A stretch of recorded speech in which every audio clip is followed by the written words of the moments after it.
వీరికి నోము ఫలమున కలిగిరి నలుగురు కుమారులు. ఎవరు నలుగురు కుమారులు? శత్రుఘ్నులు. అది వాళ్ళ పేర్లు. నీ దేహములో నలుగురు ఉండారు.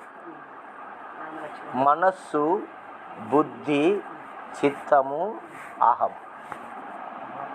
ఇవి 4 అంతరేంద్రియములు అంటారు మన శరీరంలో. ఈ నలుగురు కుమారులు మనస్సు, బుద్ధి, చిత్తము, అహం.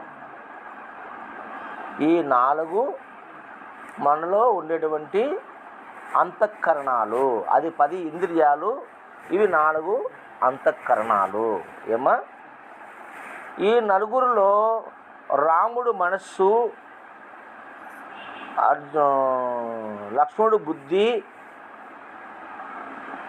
నకుల సహదేవ